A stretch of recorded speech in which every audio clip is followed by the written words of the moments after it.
માં ઉમિયાનો ઇતિહાસ. ભારત સાંસ્કૃતિક વારસો ધરાવતું એક માત્ર વિશેષ રાષ્ટ્ર છે. ત્યારે રાજા રજવાડાઓના સમયથી ભારતમાં બંધાયેલ કિલ્લાઓ અને મંદિરો આજે પણ ઇતિહાસની ગાથાની સાક્ષી બની ઊભા છે.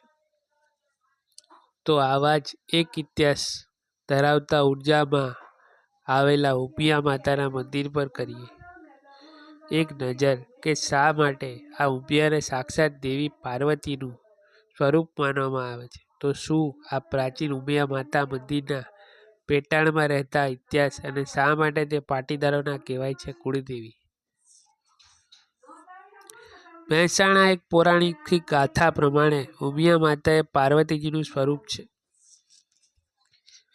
જ્યારે ભગવાન કાર્તિકેયની લગ્નની જાન એરાવતી નદીને કાંઠેથી પસાર થતી હતી ત્યારે કેટલાક દેવી દેવતાઓએ પાર્વતીજીના લાડલા એવા નાના પુત્ર ગણપતિજીના શારીરિક બાંધાથી ઠેકડી ઉડાવી હતી.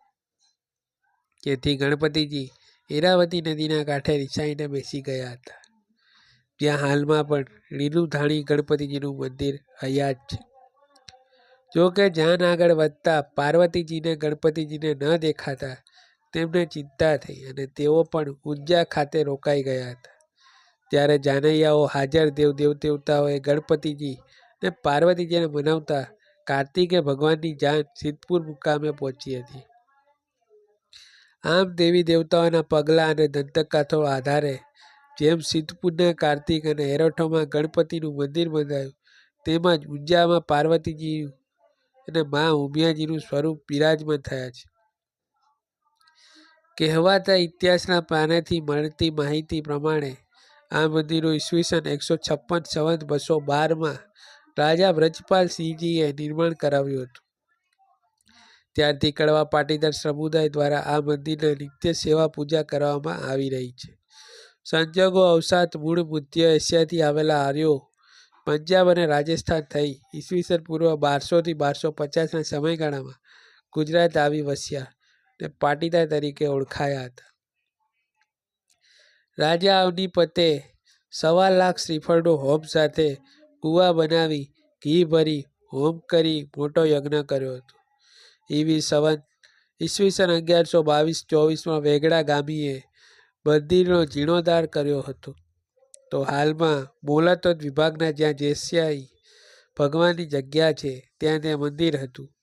બોલાતોદના મોટા મઢમાં જે ગોખ છે તે જ માતાજીનું મૂળ સ્થાન માનવામાં આવી રહ્યું છે.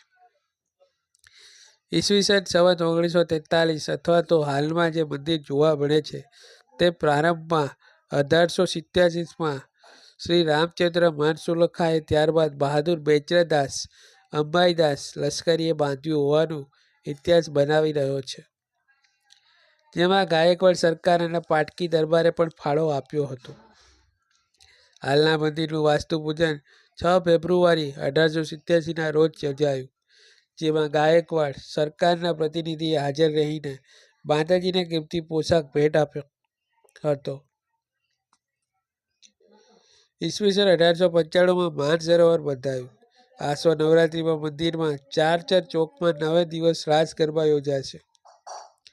આ દિવસોમાં મા ઉમિયાના ધામમાં ઉપવાસ, અનુષ્ઠાન, 16 પૂજા, ચંડીપાઠ, ભવ્ય પલ્લી અને આતશબાજીનો લાવો લેવો જેવો હોય છે. મંદિરમાં સવાર સાંજ માતાજીની આરતી, સેવા પૂજા અને રાજભોગ અર્પણ કરવામાં આવે છે. દર્શન માટેનો સમય સવારે 6 થી બપોરે 12, સાંજે 4 થી 9:30નો રાખવામાં આવે છે. જ્યારે માતાજીના ઉત્સવમાં કોઈ ખાસ દિવસ ભક્તિનો માટે વધુ સમય મંદિર ખુલ્લું રાખવામાં આવે છે. ત્યારે પાટીદારોને કુળદેવીને માનવતા આવતા આ ઉમિયા માતાના મંદિરે દર્શન માટે ભક્તો ભાવપૂર્વક, શ્રદ્ધા અને આસ્થા સાથે દેશ વિદેશથી આવે છે. દર્શને આવતા ભક્તો માટે અહીં મંદિરની ટ્રસ્ટની ભોજનશાળામાં ટોકન ચાર્જ પર જમવાની સુવિધા ઉપલબ્ધ છે. એટલું જ નહીં, સાથે સાથે રહેવાની સુવિધા મંદિર ટ્રસ્ટ સંચાલિત વિશ્રાંતિ ગૃહમાં કુલ 50થી વધુ એસી અને નોન એસી રૂમની સુવિધા ઉપલબ્ધ છે. મંદિર સંસ્થા દ્વારા સમાજ અને વિદ્યાર્થીઓ માટે સામાજિક અને શૈક્ષણિક ક્ષેત્રે પણ મદદરૂપ બની સહાય આપવામાં આવે છે.